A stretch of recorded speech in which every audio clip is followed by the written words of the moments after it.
Valentine's Day. We got a ShitFlix special film. Come on, sit down. Sorry, David. I've got to go to my fiance's house. I'll see you tomorrow. Okay. I'll be here. Alone.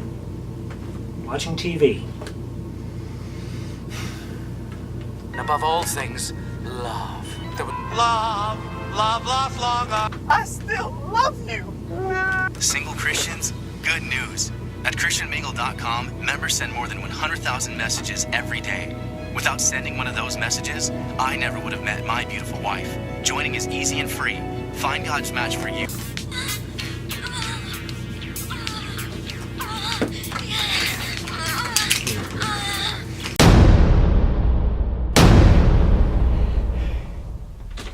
David, I'm back. Wow, penis. Man, I can't feel my right arm. Why? Right. Wait, why did you do this in my room? Man, I just needed something special. I was feeling lonely. I needed to treat myself. Alright, David, I'm gonna give you 5 minutes. I'll come back, and this room better be clean. You don't want to make it 10.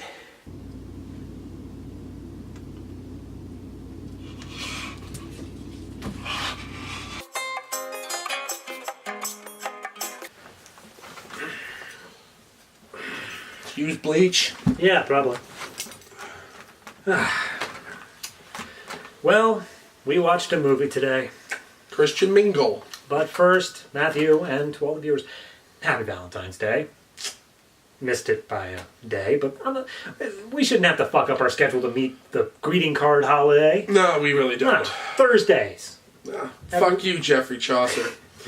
All right, so Christian Mingle, as you said. Now, Christian Mingle for Mingling place for Christians, you know, for them to meet and to breed. It's a beautiful little website, birthed out of necessity, because it's dating. Dating's hard nowadays, and everybody needs to know their own little cliques. You have the ones for farmers only. You have the ones for people over 50. You have the ones for black people only. Yeah. They tried a white one, but I'm sure that didn't work out. The response to it was hysterical.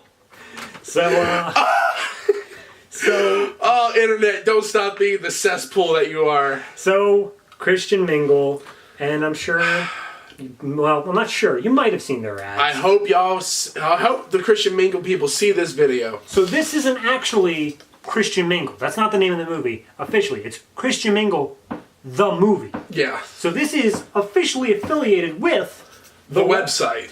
And there's a good way to tell how that is, because plot. Also considering the fact that this was made by a company called Mingle LLC. Yeah. Plot-wise, there is a girl. Her name is Gwyneth. She's just so unlucky in love. All the guys she's meeting. Lost long ago.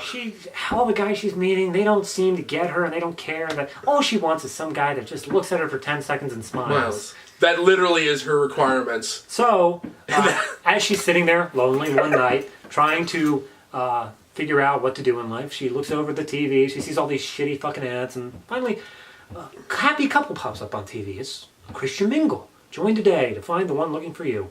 She dismisses it initially. Yes, but then another one comes up. And that one did the trick. Yeah. So she joins Christian Mingle, but the only problem is she's not a Christian, so she doesn't even know what to put there. Where do you go to church? God's church. How often do you go to church? Every day. She doesn't know what to do. So she meets up with this guy on there named Paul Wood. And Paul, the dreamboat he is. He's so milquetoast. He's like a rice cake. Like, there is nothing. He's like a rice cake without anything on it and whatnot. So, like, have you ever bitten into a rice cake without any peanut butter or something like that on it? Rice cakes at least have some texture to them. That's true. He has nothing. Well, this is kind of, I guess this is like a rice cake if you, like, squash it, like, into a wafer. Oh, there you go. And whatnot. You're a rice wafer.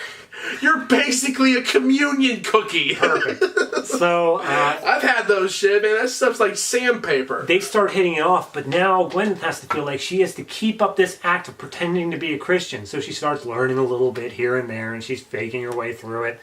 But she starts to feel over time that, well, you know, maybe I do actually feel some belief in this stuff. But the whole lie revealed thing happens, and it's discovered that she wasn't actually part of the faith, and that doesn't bother Paul that much. The lying did, and I'm sorry, but we just need to take some time apart. And so she goes and she tries to figure out who she really is and tries to find her connection to God.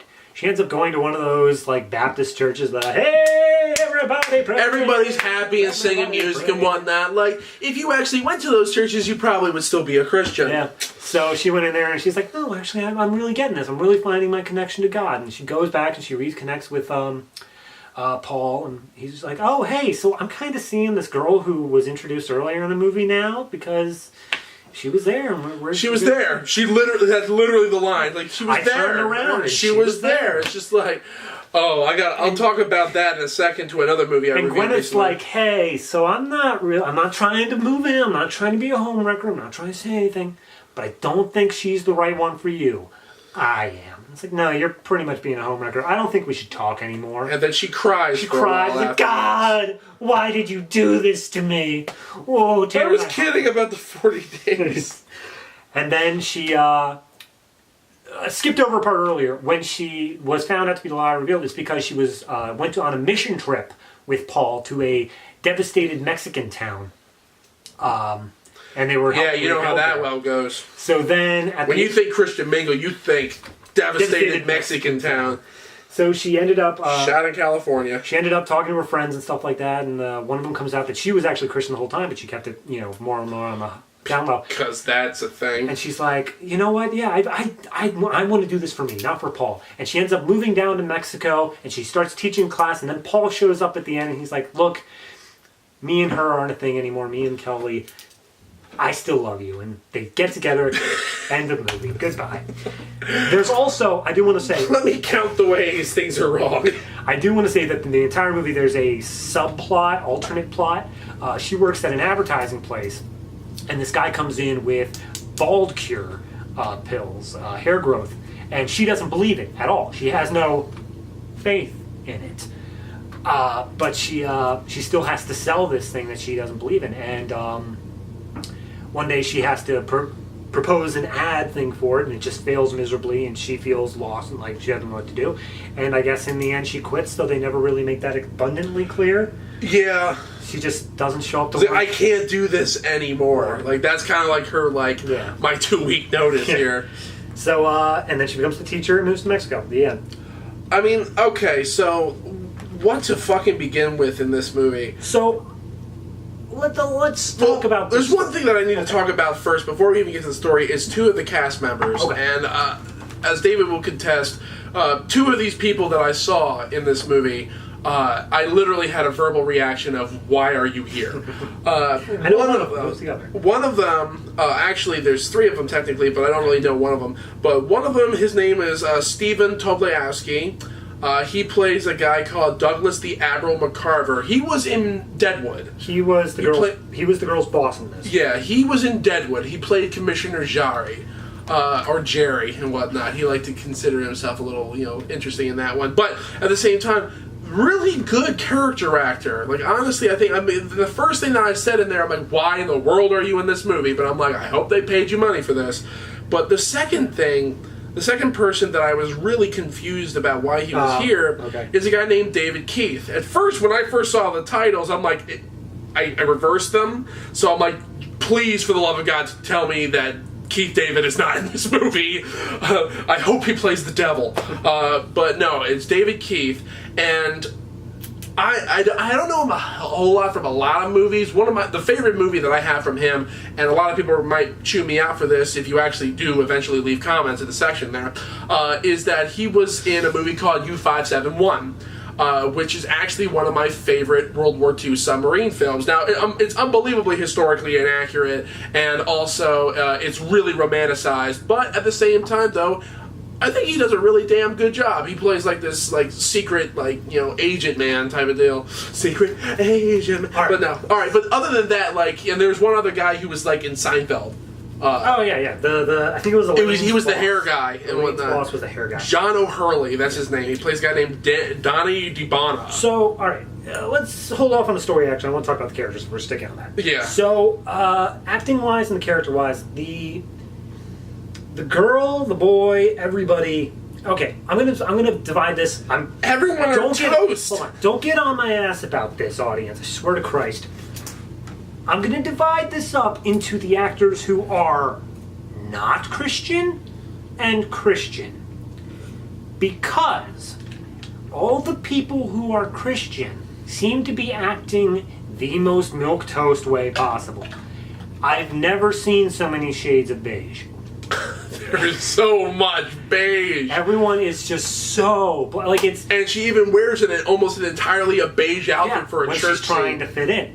But there's no character there. It's all of their character is built. We love Jesus. Yeah, that's basically it. That's it. I mean, it's not super overt, but I kind of wish it was because there's nothing. Gives you something to work with. There is virtually like the boy Paul. He gets the most character arc because they go into his family history. They go into the kind of food he likes and stuff like that. But it's never more than surface layer stuff. Yeah, it's basic. Like the thing is, I feel that all right, one of the problems that I have, and this goes to the main character. Okay. The problem I really have with the main character initially is the fact that the only reason that she sticks with this the first guy that she actually starts talking to on Christian Mingle. First guy, nobody else. So she doesn't even try to play the field a little bit. Two, I mean, just because you don't play the field on Christian Mingle. No, because it goes with any dating site. The fact of the matter is, though, it's a buyer's market. So the fact of the matter is, though, whoever contacted who first, it's like, it's entirely dependent on that. But at the same time, though, just because you think the guy is cute doesn't necessarily mean you're going to be compatible. Never once during this entire movie that I ever thought that either one of these two main characters were actually compatible for each other. So at the end of the movie, when they finally get together, there's no fucking reason for them to get together, because regardless of whether or not she has come to God, they still have completely different lifestyles. Yeah. Even with her moving to Mexico and teaching to the underprivileged Mexican kids in this town, which also we'll get into how racist as shit this is. But at the same time, though, her character, the backstory for her, just going into it, is the fact that she's just tired. She's just dated all the time, and the guys don't pay attention to her. She literally says that I want a guy. The inciting incident, really, to this whole thing is she loses a guy's attention. Like, in the date, he's constantly looking over to, like, some other girl sitting there, and he leaves during the date to go talk to them. And then the one girl that, within their friend group, that they always said would be the last one to get married, gets engaged. So that's like, nope, that's it. I'm throwing inhibition to the wind, and I'm Christian Mingle, sure. And honestly, like, the thing is, though, that backstory is not good enough. And this is one of the reasons why I think about it, is the fact that you hear the story, and this goes back to David Keith. David Keith, the dad character of Paul, he's talking about, like, he would just drift. He was driftwood. It was like, he was just a drifter, and his last name was Wood. So and then he found Jesus' face in a piece of driftwood. Like, oh my God, it's like people finding Jesus' face in a piece of fucking grilled cheese, which sold on eBay for a couple $1,000. Yeah, there has been. But it's just like, my whole shtick is they never once used, one, this actor to his best ability, but two, at the same time, that entire story is done nothing with except for setting up that actual little pun. Like, it isn't, like, one thing that and David would probably contest to this, is just the fact that throughout the movie, I was constantly waiting for David Keith to be the old sagely character to sit down with the girl. I definitely was too. Yeah, but never once does this scene happen between the two of them. In fact, in the very last scene... And that would make the most sense. At the very last scene, when they get back together, she's walking back to her schoolhouse in Mexico and saying, yeah, me and your dad have been talking in his mission trips down there.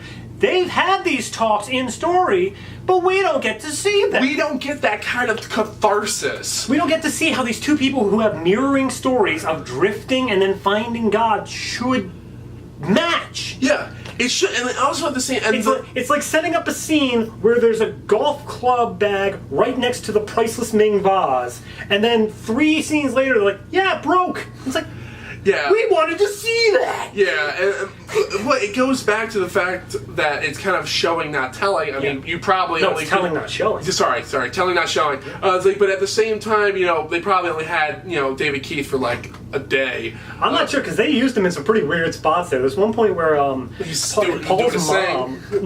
mom and the one girl, that Kelly, that they're all talking and thing, and you can just see Keith David sitting outside, or Dave, whatever. You can see him just walking out behind the door. I was expecting him to kind of go back and forth. He never comes in. He's just sitting out there talking, like just walking back and forth. That's like, what? Like, and he's drummed up to be he's drummed up to be an important character. He runs the construction company that's building this entire Mexican town again. He is a super influential person over Paul's life. Exactly. Like, his way of finding God is entirely the story. One, that's the first story, real legitimate story of his life that he shares with her. What's her name again? Gwyneth. He shares with Gwyneth. And it's a genuine story. It's a genuine moment that they share with one another, but it never goes anywhere. And the majority of the time that you see with his extended family is when his mom is trying to get her son to shack up with the good Christian girl that they've known each other since they were kids.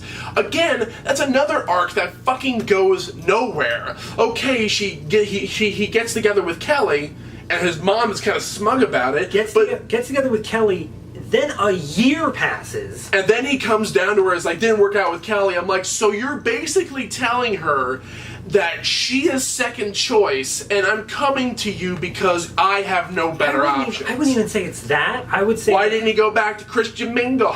Maybe she was the first one. Would have been a better product placement. He did say that she never stopped loving or stuff like that. I would say that she's still first choice. My problem with that whole thing is the fact that it's still telling and not showing. The last time... It's not even just saying that. No, hold on. I really want to say it. Okay. The last time that we saw those two characters together, they were together. Holding hands in the place. They seemed like they were an item. They were in a relationship. And then the next time we see his character, after she cries and stuff like that, he comes out and says like, hey, she's not with me anymore, not even in my heart, I'm always in love with you. Something happened over the course of that year. We don't get any idea as to what it was. We don't get any sort of resolution with that. It's so much of just telling us that these things happened, and then just expecting us to take that on faith. And, well, also, let's think about this, is that, let's just say, for instance, that nothing, severely bad happened or anything like that during the course of this year. That just simply meant that over the course of the year, they discovered they weren't right for each other and they parted ways. And he didn't seem very broken up about it, so either he dumped her or they parted amicably. Yeah. Most likely, it was probably, from the vibes I was getting, it was primarily the former. That he dumped her because he's just like, just didn't work out. I never loved her. I always loved you. Yeah. Point. We go back to the part in which finally that he tells her off for being a liar and all that kind of stuff. And it's like, and then she comes back. She's like, "Can we have coffee?" And I just want to say, I'm not trying to get back together with you, yada yada yada. But I don't think that she's right for you. Mm-hmm. And he gets really fucking defensive about it, as one would, but at the same time, though, the way that he does it, he's just like, I don't think we should see each other anymore. It's not just that I don't think you're right, and this is why. It's literally like, I need to cut you out of my life completely. Not only did he say, I don't think we should see each other anymore, he followed it up with, I still really like you, which makes it sound less like a, hey, you're wrong, fuck you, get out of my life. It's a, you're probably right, but I don't want to hear this, la la la la la la. And even if it was like, you're wrong, get out of my life, and he's like, I still really like you, it's almost like saying, I've just put you on the back burner. Like, alright. Okay. I think we gotta get into the story here. That wasn't. No. It gets into the problems with the narrative itself. So, this story, one, it has two arcs that make no sense. I want to say, when I was looking for a movie, I really, really wanted the most stereotypical romantic comedy movie possible. She was looking for love, but couldn't find it until the one guy showed up and showed her how love can be. I wanted that, and I got that, for the most part. At first. The problem with this movie is that they did a bait and switch with the guy. Not even a bait and switch in the fact that the movie lied to us. It was the description to the movie, because the description said like, until Paul showed up and showed her how great life can really be. But in the movie, before even the production logos have finished running, they're still showing the things. Her voiceover narration is already gone, saying like, and that's how I found him with the capital H. So this really has nothing to do with the relationship. It was nothing about the relationship with the dude, or with the guy found on Christian Mingle. It was about her finding Jesus. And it became that toward the end of the movie. Did, but the entire first half of the movie... It was all about her wanting to just get someone to have, a relationship with, get married. It was a good balance of the two, I would say. It showed off her lying in order just to get this guy, which I still don't get. But then she slowly started learning the lessons that it came. She enjoyed like the Bible study. She went to church with them, steak and cake, which is apparently a thing. But honestly, that doesn't even really mean that she's learning the actual lessons. It just means that she's becoming comfortable in the community. Exactly. Which is very different. It's only after she's ostracized from the community because of the lying thing that she then gets down to what the actual point of Christianity is, all the Jesus, God, and whatever stuff. It doesn't revolve around the, all the other activities that go with it. It's about the belief in the faith, and that's what she's got after. And a lot of the problems and a lot of the awkward moments that she comes into contact with the rest of the people is when she is either misquoting Bible verses or trying to play off that she's more pious than she is. But at the same time, though, if anybody has seen the show before, we've done a couple of religious movies in the past, and our opinions when it comes down to this stuff in general. But just in regards to the lore this is a movie that is trying to sell these ideas and these ideals as the higher path in a way. That's why one of the reasons when she gets caught lying, she deals with the consequences for it and all that stuff. But it's also because the fact of the matter is, though, being a good Christian does not mean that you can quote all scripture from your memory, and know exactly what 2 Corinthians is and stuff like that. It's all about following the tenets that are involved in that, but we don't honestly get that. No. We only get the sense of community that she's getting from it, and also the fact that the reasons that she joins Christian Mingle, let's go back to one point. The only reason she joins Christian Mingle, as she says in the movie, is the fact that she says they look so happy. Mm-hmm. This is an ad exec that falls for the most basic fucking ad. I will defend in the fact that she was in a very, very vulnerable place. The very vulnerable place. And that's true. And don't get me wrong, everybody's susceptible to advertising. Mm-hmm. I'm susceptible, David is, we all are. Oh, I know. And whatnot. And to a certain degree and whatnot, hell, I bought Watch Dogs too. It's that's just how it goes. Advertising works to the degree that it needs to. But I feel the entire time of the movie, she wasn't honestly, only up to a certain point where she became legitimately invested in it because of herself. Mm-hmm. And even then, I don't even feel that was actually a legitimate reason. But for the most part, it felt like she was reading Christianity for Dummies and the Bible for Dummies and stuff like that, which was actually fully featured in this book. In the movie and in the credits. There was Well, the last part I want to just say is the fact that it's the comparison that we made the whole time. It's like she's going up in front of a very unimpressed panel of people with a resume, and they're like, "You only go to church ever so often. What kind of organization you think we are?" The whole thing seemed to be that there's 3 different levels.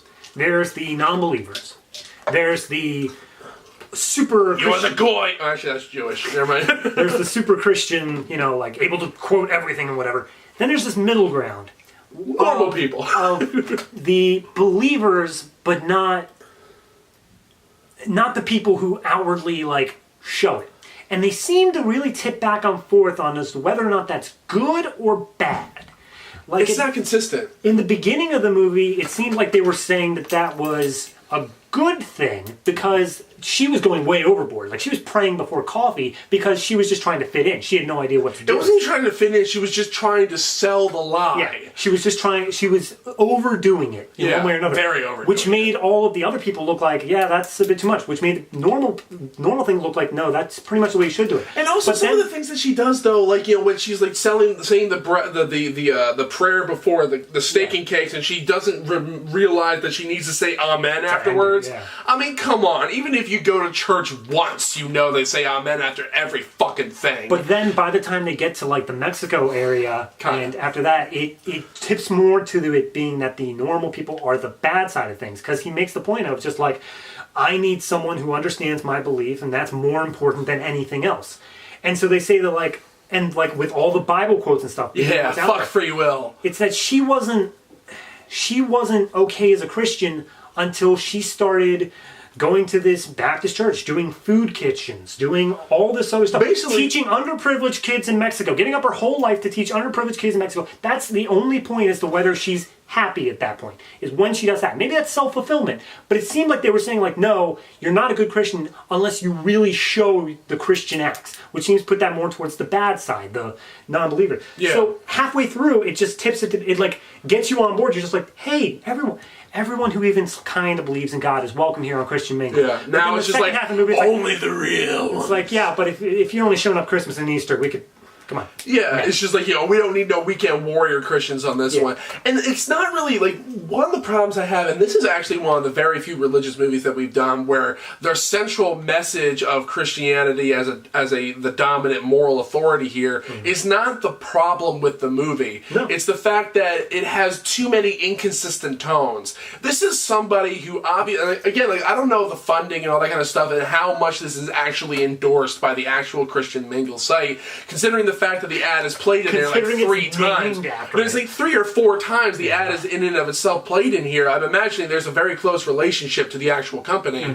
But at the same time, though, there are so many plot and character swaps that really don't make any sense, and they contradict each other throughout. And at first, especially if you see Gwen doing like what she does in the very beginning. Like, let's say, for instance, like, again, this goes back to the problem I have with her backstory. The only reason she goes on Christian Mingle are for 2 reasons. 1, they looked happy, and 2, she's just sick of dating. If she had, I'm saying, like, a bad relationship with dating before in the past, like, things got ugly or something like that, that would make more sense of why she would go to Christian Mingle, because one ad to Christian Mingle, there are literally dozens of dating sites out there. I wouldn't even say she needs a bad Match.com have better ads than fucking Christian Mingle. I wouldn't even say she needs a bad relationship. I think they need to show her completely. There need to be stakes. They need to show her completely. She's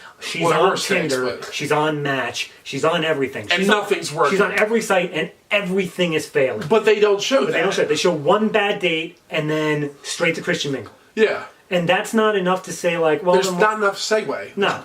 Everything's just a little bit rushed just to get her there.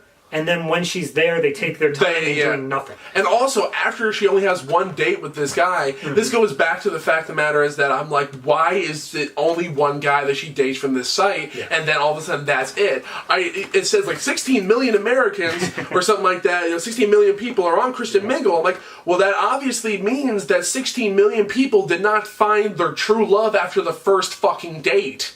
Like, it's selling the site, again, like it's the title, it's trying to sell the site hard, but then at the same time, as soon as the relationship starts, the site completely drops out. Yeah. Well, and there's no reason for it, but also it's not even about the Christianity involving the relationship itself. It's just kind of like an idea of like, I am Christian, I need another Christian, and not because we share similar values, it's just because you need to appreciate my point of view. So it's a very self-centered way of going about it. So, I mean, don't get me wrong, you are self-centered when you go on to dating. Believe me, I've done it. I'm gonna disagree. If only because if we drop the entire Christian Mingle part of it, and said that, like, okay, they met at some party or something.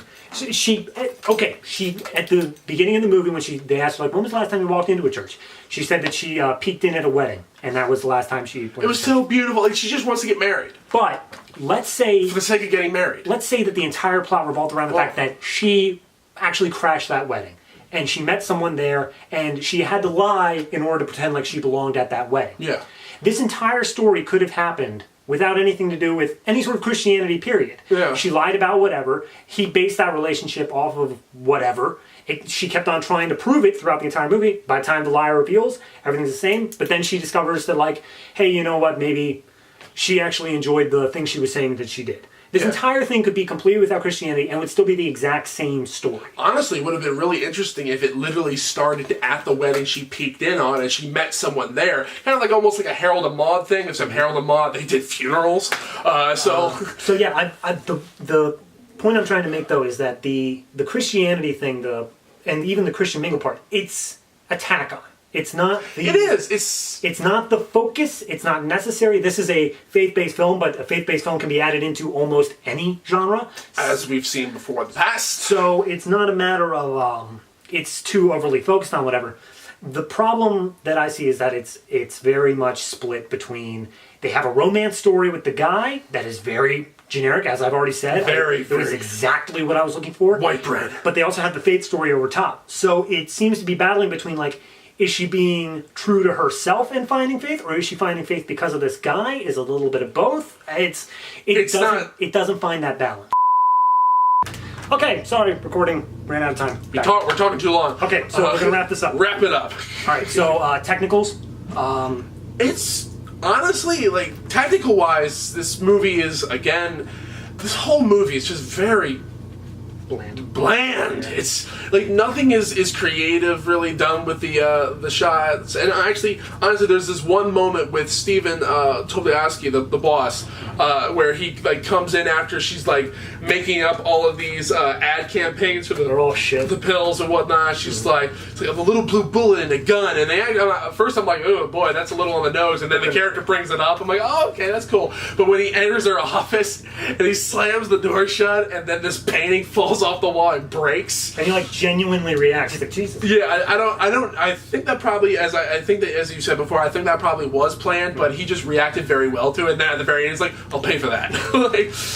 But also, like, all right. So technically, for me, it's good. It's not bad. I can't say sound was bad. The sound mixing on the music was a little bit off, and the music was very loud. The music also was very frequent. Anytime they didn't have something to say, they had something to play. Only one time did the music really work for me, and that was just the gospel part when she walks into the Baptist church and everyone's kind of channeling back. And this is one of those churches that obviously was put into a place that wasn't originally a church. It was like a storefront or something like that. Yeah. And it's one of those kind of laid-back kind of communities, which...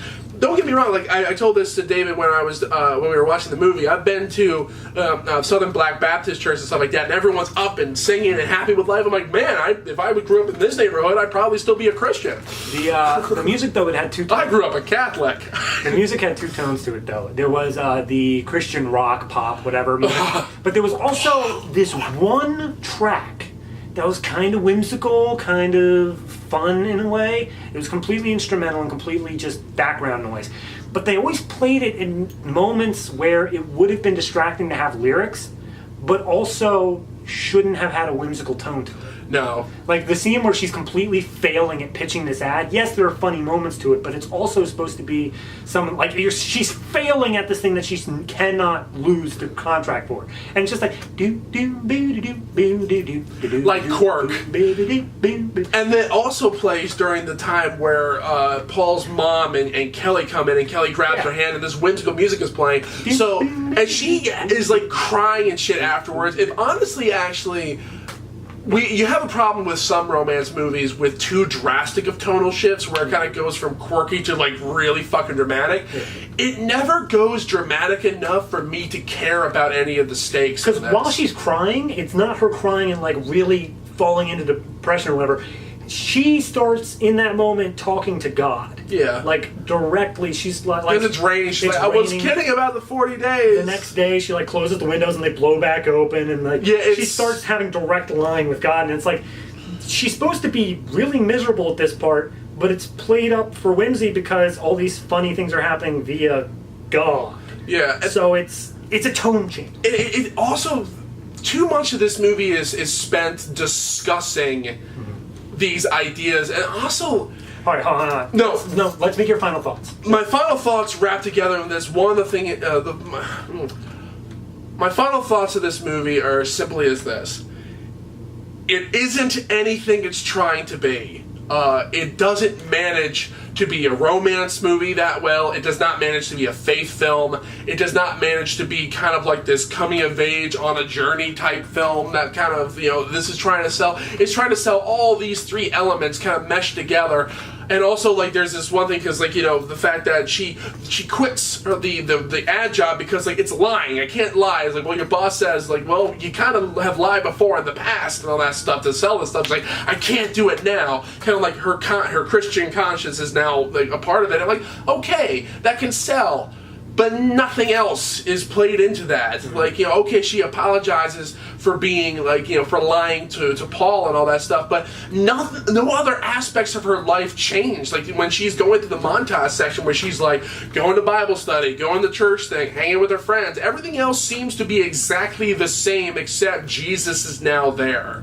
So I never felt that the characters had anything that actually had stakes in there. I didn't care what was happening. Nothing they did made me care. And the constant references and fucking ads to Christian Mingle had nothing to do with the actual central plot. It was just product placement for product placement. You know how the Emoji Movie was just product placement? That's how this felt for Christian Mingle. Like, seriously. I feel like that's a bit much. Because Emoji Movie wasn't only pimping emoji, it was pimping, like, every app. I know, exactly, but that's the thing. This was only pimping the one thing 4 times. But at the same, especially at the very beginning of the movie where it had all the fake commercials and all that kind of stuff, it's kind of making this idea that other people besides the Christian community are not wholesome. But even that part they didn't even run with. They had no consistency. They didn't stick to any of their guns about anything. Yeah, that's how you feel. Fine. I am going to disagree. They're lukewarm. Not entirely. I do agree with that. I agree with that entirely. My thing is that, yes, they didn't stick to any one thing. There was a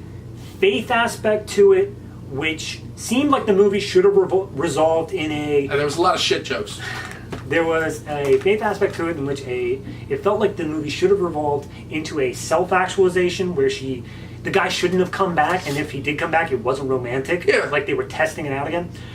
That's what I was going to say. Then there's the other aspect of it where it seems like it's the romance. It's the romance part instead of the faith part, where it seems like it should just be the paint by numbers, find the guy that makes you want to live life, and then lose him and then get him back.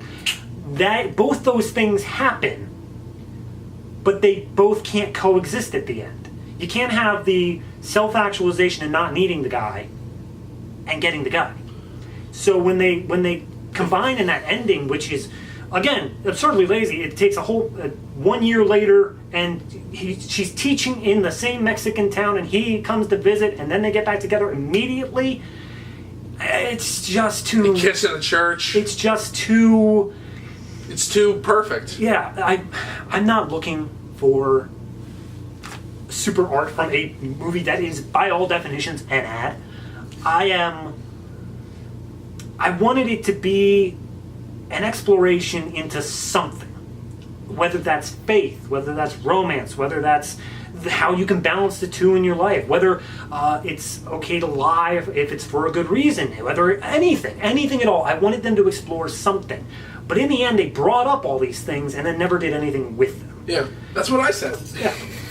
But when I don't feel that it's as terrible as it is. I mean, I don't think it's terrible. I think it's just primarily just a whole bunch of false starts and fake promises. Considering the fact that I wasn't as angry at it. I'm not angry, honestly. Like I'm more confused because the movie in and of itself it does raise all of these points and it does nothing with them. So why even bother bringing them up in the first place? This is, if for a good portion of it, it's just an ad for Christian Mingle, but at the same time, it shows the site in and of itself in one scene, and it never goes back to it again. Then it's not an ad. Yeah, but that No, you're saying for a good portion it's an ad of the movie, but it only shows up for literally 4 times on a commercial and then once on the computer. That's not.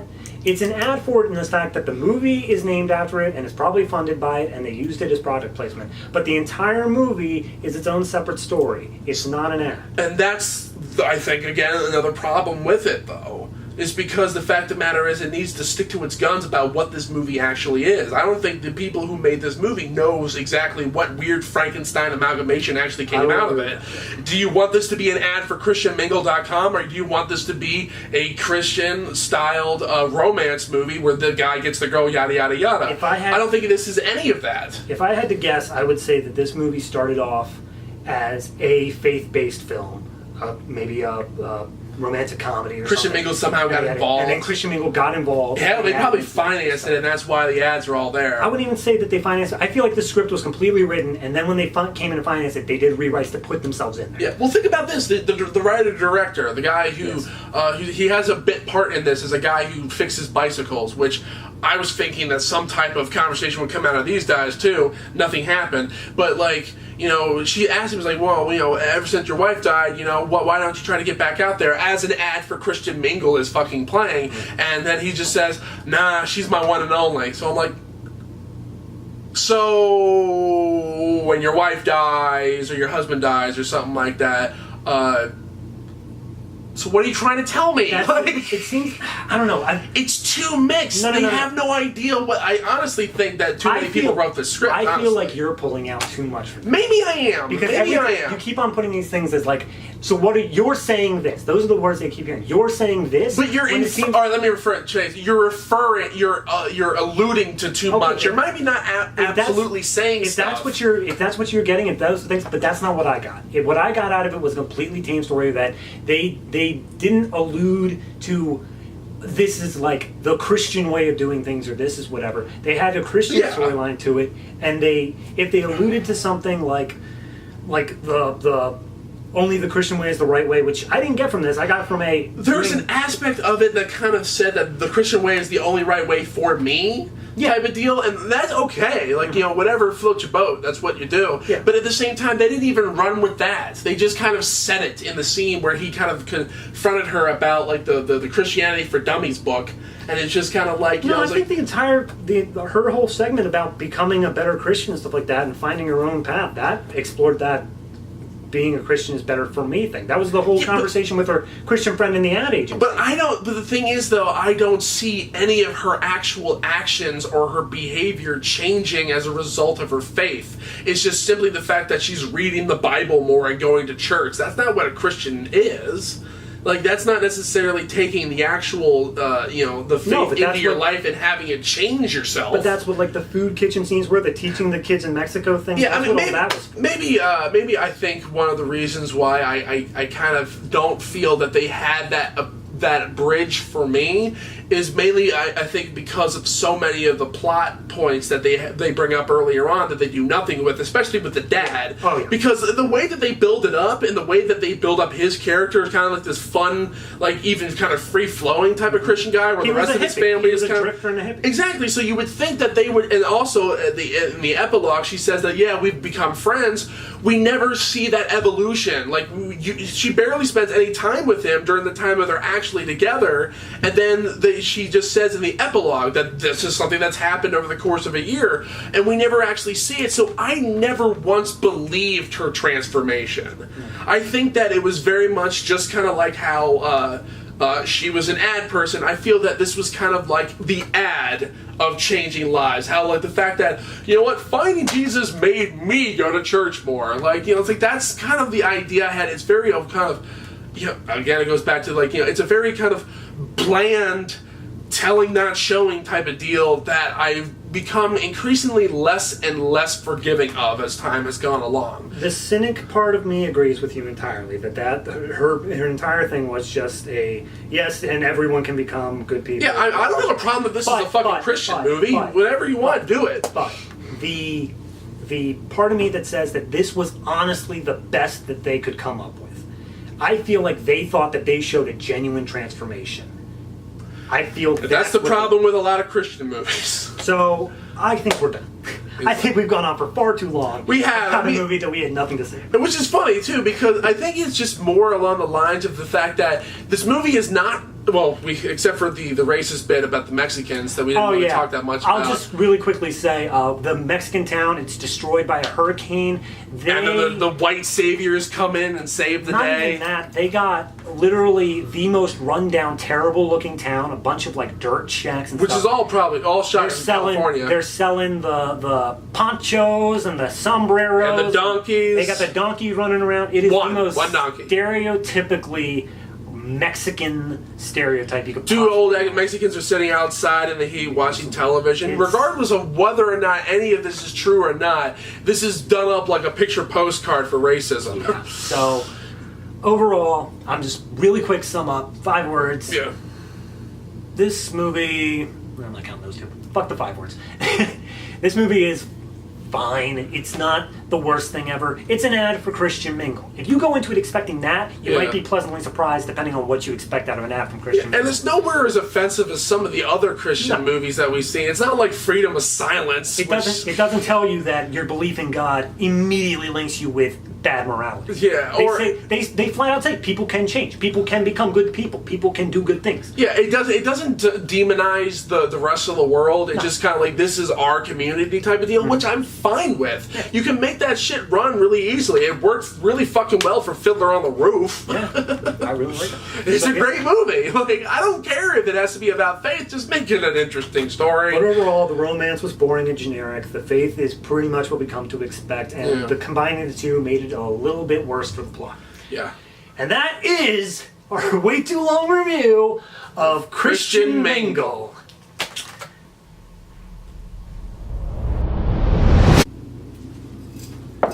Hey David, it's next Valentine's Day. I'm gonna go. You gonna be okay here by yourself? Of course, Matt, because this Valentine's Day, I'm not going to be alone. Oh, shit. Well, who's the lucky girl? Well, I'm sure you've heard of him before. You finally came out, David. I'm really happy for you. No. Do you think We're going to have a talk about this. But no, I mean him with a capital H. You never struck me much as a Jesus guy, Dave. Jesus. No, jeez, what? No, heaven sucks. Dante was in the pocket of Big Bible and the Deep Church, alright? Hell is where it's at. They got ACs, buffets, and chicks that take it exclusively up the ass. So, you're going to hell? Well, yeah. I mean, all it took was me selling my soul. For what? Do you want a slice? I'm not gonna finish it. It's just too much.